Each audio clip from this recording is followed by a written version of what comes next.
private bank that prints money out of thin air. Well, I was so amazed to be informed of this that I made his website one of my favorites and proceeded to listen to his mind-liberating audio. And aloha, America. Welcome back to the show. Now, right now in the United States of America, more indications that we're a nation in decline. We're not the greatest nation on earth anymore. I think that speech from HBO's Newsroom was bang spot on. We're still trying to teach American school kids, we're the greatest nation on earth. We're number one. No, we're not. We're not. Right now, 1 out of every 4 children in the United States of America are on food stamps. And as we've noted in other contexts, the younger portion of our population are more prone to unnatural death and poorer health than preceding generations. Remember what I said, the highest morality that we can aspire to is that we leave to our children a better nation than was left to us, and we're failing.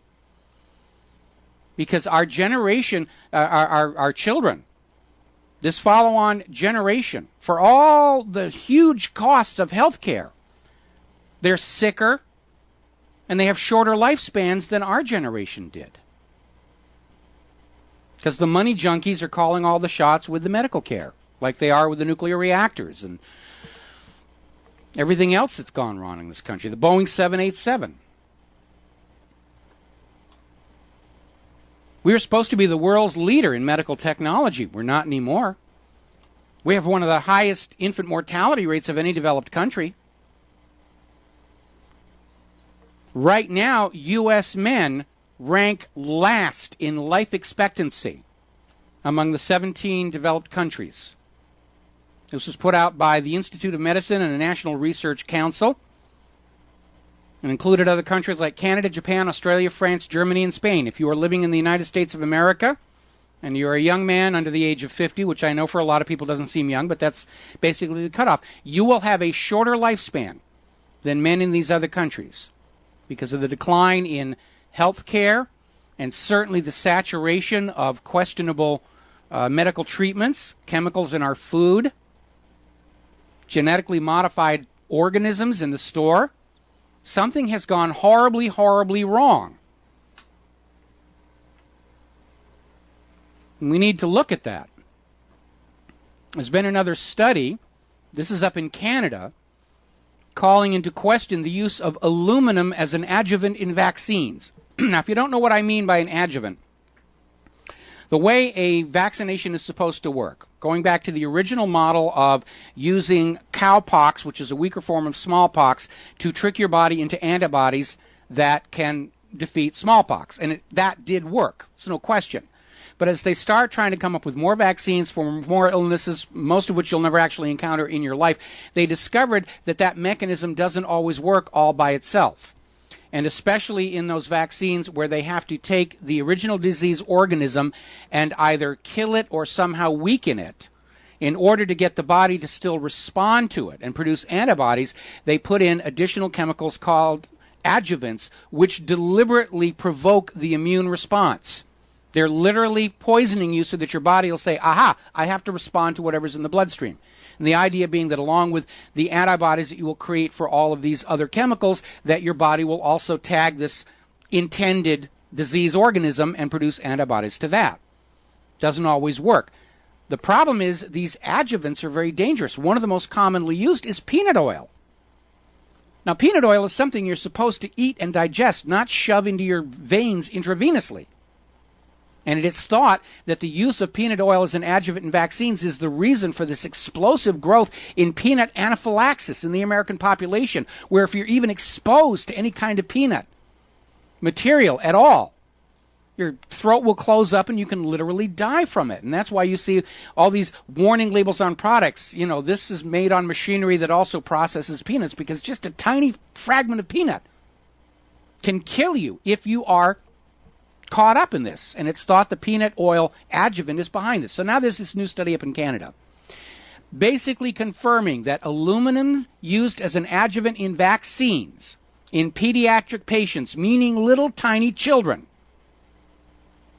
can lead to permanent detrimental alterations of the brain and immune system function. This is a document, this is a evidence-based study, peer-reviewed, recently published in Lupus, which is the only fully peer-reviewed international journal devoted exclusively to lupus and related disease research. It's the only place that could get it published. They're finding out all these adjuvants they're putting in the vaccine are causing more problems than the original disease. We were talking the other day about these commercials you'll see on TV for these wonder drugs. And there's that rapid voice at the end there that says all the things that can go wrong if you take this drug, including you could possibly die. But it's not our fault because we warned you. And it's all driven by the money. We found some additional videos about this runaway prescription medication, psychiatric illness treatment for things they're just making up out of thin air. Now we're finding out that there really isn't anything to this idea of being bipolar or manic depressive. It's normal to have mood swings based on what's going on in your life. It's not an illness that requires treatment. They just make up a name. Oh, you're bipolar. Oh, sounds horrible. What do I do? Well, you take this pill. And we're seeing more and more evidence that these chemicals that are thrown into these products are bad for you. And they just hush it up. The link between thimerosal and autism. Just hush it up. We don't have to talk about it. We're making too much money. Don't say anything. Corporate media won't talk about it. They don't want to lose the ad revenues.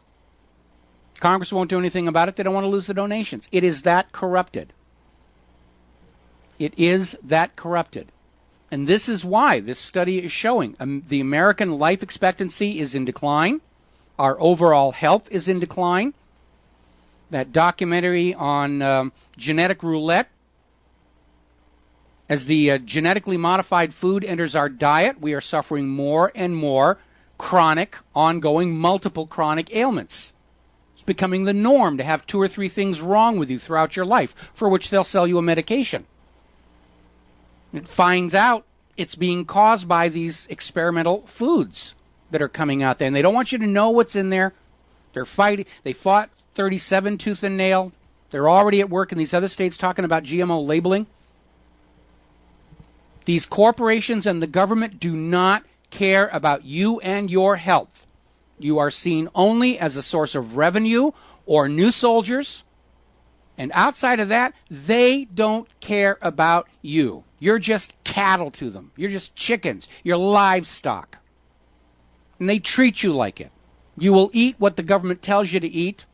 You're not allowed to eat anything the government won't approve for you. They're going to stick whatever needles they feel they need to in to maximize the profitability of the deal. To manage the population to maximize profitability. You're being engineered to be cost effective and profitable. That's the only agenda that's out there. They don't respect you as a human being. They don't think you have any dignity. You're property. They're harvesting from you.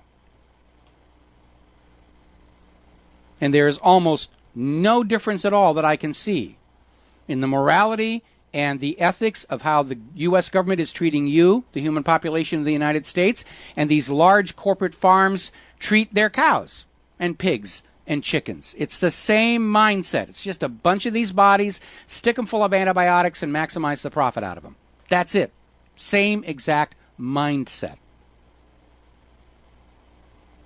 The reason the Founding Fathers set up the United States of America with a very limited federal government that was only supposed to be a part-time gig is to remind those people in the government that they are the exact same sort of creature as ordinary Americans on the streets. We were never supposed to have a permanent ruling class, certainly not one that views themselves as a separate species, separate social strata above the law from the rest of humanity. When we talk about the blueprint for the new America, we need to make sure that those that are allowed to be within whatever our legislative bodies are going to be, and it's going to be very small and very limited, because the big choices are all going to be voted on directly by the entire population. Bailouts for Wall Street, all 300, 400 million Americans will vote on that one. War on any other country, all 300, 400 million Americans will vote on that. The government's job will be to keep the roads fixed, the bridges repaired, the hospitals and schools running smoothly. That's it. All the other major decisions are made by the American people. Technology will support it. Direct participatory democracy. It's an idea whose time has come. And those who are in those administrative positions in that government need to be reminded they are no different than any other American. They are not exalted. They are not elite. They are not special. They are not above the law. They're no better and worse than bricklayers or road builders or teachers or doctors. They need to be held to that same common level of humanity of the entire population. When they start thinking they're above the system, when they become true believers in their natural ascendancy, that they're chosen of God, that's when the abuses come out, as we are seeing right now. Let's see, getting back to the economic news here, over at PIMCO, they're saying basically this $1 trillion platinum coin, it's not a solution, it's not going to work. They're saying its only purpose is to lull investors and traders into a false sense of security. We've solved the debt crisis with this magic $1 trillion coin, and it's a false sense of security. It can't work. The proposed $1 trillion coin cannot actually be worth $1 trillion. It's just more instant money out of the thin air. And the conversion of that $1 trillion coin into paper or computer currency only accelerates the inflation that is already crushing the American people down and stealing real purchasing power from the money you've already worked for and put in your pocket and saved.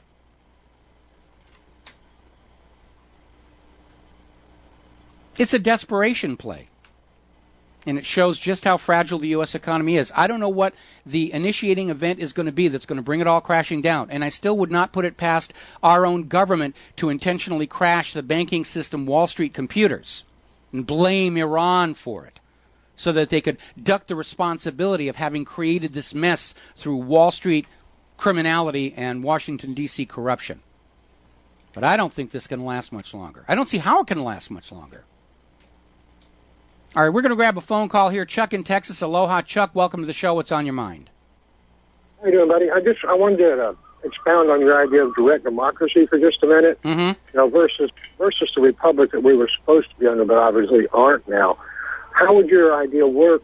How would we not end up in just the mob? 51%, and the other 48 are now slaves, or 49 are slaves. Well, no, it all depends on how they're voting, because it's never going to be the same 51%, 49%. And again, we can have the Republican principles of taking care of the infrastructure and doing for the community what the community needs but cannot do for itself. That can be embodied in the civil government. But the major policy decisions, going to war, looting the people to prop up Wall Street, they should be taken out of the hands of corruptible individual officials and put to a direct participatory vote. You don't think just a restoration of the original Constitution, would do us what we need? I mean, I kind of like your idea at first blush. Yeah. It just makes me real nervous with the ignorance of the American people. They can be conned into voting for anything. No, they can't. I have to take exception to that. If the American people could be conned into voting for anything, there would be no need for all the massive vote fraud that we're seeing in the country. The reason for the massive vote fraud is because Americans are awake and aware, and they're not going to vote for what they're told to vote. We're told that's the way the system works. But the very existence of massive vote fraud tells us that, in point of fact, the American people have wised up, and they're not just going to be brainwashed into voting for whatever. We're learning a very hard lesson right now about the reality of politics and media, and I think that will carry forward into the new nation. So, I really do think that for the day-to-day running of the nation, there can be a small Republican form of government. But, the Constitution was written 200 years ago, and they did the absolute best that they could given the technology of the day. There are some parts of it we don't need anymore, like the Electoral College. And because of the advances of technology, I think that direct participatory democracy in some of these key decision areas, like a declaration of war, can now be transferred from a legislative body and a chief official to the people as a whole.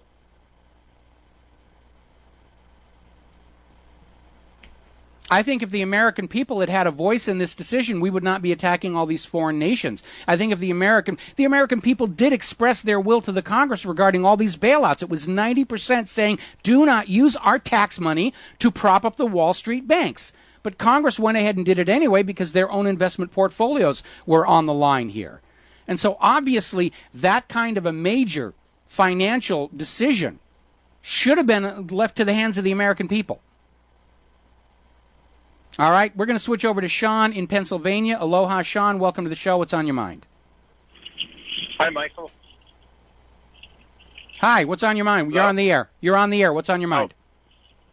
Yeah, Michael, there's 2 PDFs about the vaccines that might interest you.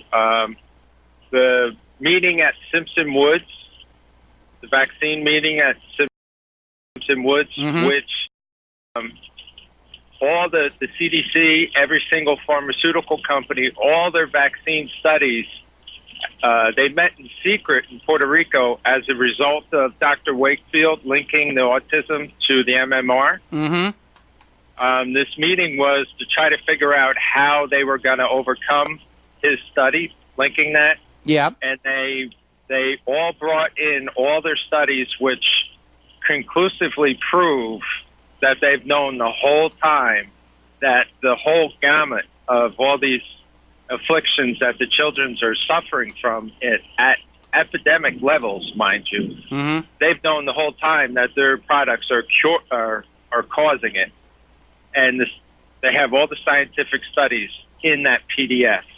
Can you email me the URL so I can hunt that down and post it? Okay, yeah. And the other is from Gene Green's book.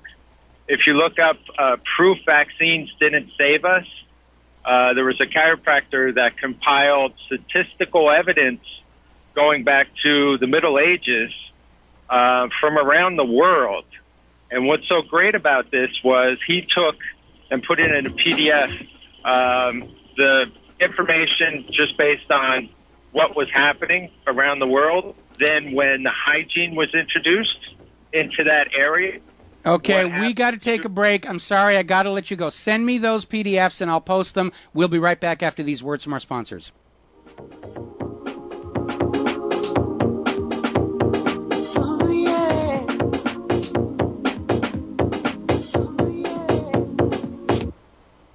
Are you facing foreclosure? Worried about late payments? Fight back and stay in your home. Zero Debt Guaranteed can help. We'll send you a free ebook just for calling 800-477-9256. Or go to ZeroDebtGuaranteed.com. Get the details on how to remove your risk to your debt. And so important to many homeowners today, how to stop foreclosure. Forget loan modification. The Zero Debt in 90 Days system can show you how to get the bank to pay your property taxes and insurance while stopping your foreclosure without paying one dime. You can take control, stop foreclosure, protect your cash, assets, wages, property, and sleep peacefully at night. We've been helping people for over 18 years. Call Zero Debt Guaranteed, 800-477-9256. Ask for free information, no obligation. That's 800-477-9256. Or visit ZeroDebtGuaranteed.com now. There are many water filters to choose from, but there is only one system that is consistently customer rated 5 stars as the #1 system for effective filtration of fluoride, radiation, drug residues, heavy metals, a wide range of radioisotopes, and more. Introducing the PureEffect Ultra, the next generation water filter that also raises alkaline pH, improves antioxidant potential, and has advanced anti-radiation technology, all while using no electricity. Sold worldwide, it provides virtually instant clean water on demand. It is not made in China, and the shipping is free to all 50 states. Buy your PureEffect Ultra today by visiting PureEffectFilters.com. or call 888-891-4821. Again, that's 888-891-4821 or visit pureeffectfilters.com. Hey there, my name is Frank Bates. What I'm about to tell you in the next 60 seconds could get me in a lot of trouble. I just created a free video presentation at 123crooks.com that exposes the electricity monopolies and government agencies for what they really are. Incompetent, lying crooks that are counting on your ignorance and fear to keep your power bills criminally high. Some have called this a conspiracy. Others have called it a cover-up. And you'll be shocked to find out how deep the conspiracy goes. My video at 123crooks.com exposes the truth and shows you the secret of how I beat them and how you can beat them too. Watch the controversial video that thousands of other smart patriots have already seen in the last 3 months. Go to 123crooks.com and discover one weird trick to slash your power bill and protect your home. Go watch my video now at 123crooks.com before they force me to shut it down. 123crooks.com. Well, they're stealing down on Wall Street and in Washington, too. You know, it makes me wonder, what's a guy on Main Street to do? I've always tried to be an honest, upstanding kind of guy. But I must admit lately, I thought about giving something else a try. Oh, I want to be a pirate. I want to sail the 7 seas, yeah, I want to be a pirate. I want to do just what I... And aloha, America. Welcome back to the show here. This brings us to the end of the show, the end of the week. And it's been tiring, very exhausting, very concerning. I think we are all frogs who are well aware that we're being boiled. And I know the government tried to sneak this up on us very slowly, but I think because of the financial pressures, they had to sort of accelerate their plan, and they called attention to it, and I think most Americans are seeing it. I know for myself, being 60 years old, had you come up to me when I was in my high school, or even my early college years, when we were dealing with Vietnam and all the problems that were going on with that, and even with COINTELPRO and the rest of it, if you'd come up to me and said, you will live to see a time when the government is ignoring the Bill of Rights, trying to take away the First Amendment, the Second Amendment, the Fourth Amendment, the Fifth Amendment, the 10th Amendment, when you will see the American corporate media openly advocating the abandonment of the entire Constitution, I probably would have laughed at you. Or I would have said, what are you smoking, and may I have some of it? I certainly know in the community I grew up in New Hampshire as a child, staunch Republican. The American Revolution was family history. The idea of the government abandoning the Constitution would be unthinkable. And yet here we are. Here we are, the United States of America that we used to live in, that we thought we lived in. Maybe it never really existed, but we certainly thought it did. And it was a noble ideal that we could all get behind. A republic with democratically elected representatives to represent our will. To govern ourselves in a way that was best for the community, the nation as a whole. And now we realize that it was an illusion. A real-life matrix crafted in front of our eyes, our ears, to convince us that we lived in this wonderful nation when, in point of fact, we didn't, and haven't since at least 1913. For the last 100 years, this of private central bankers who see all of you as nothing more than a source of unearned wealth for themselves, so that they may live lives of splendor and modern-day royalty and nobility, bedecked in jewels and gold and other decorations to assure themselves this is the way the world is supposed to be. to wear $100,000 wristwatches on their wrists and drive $300,000 cars. But you know, when it all comes down to the end, despite all the jewelry, a jeweled pig is still just a pig. And on that thought, have a good weekend. We'll be back here Monday on the Republic Broadcasting Network. Until then, stay safe, stay well, stay skeptical, stay angry. Hang on to your guns, and aloha, America.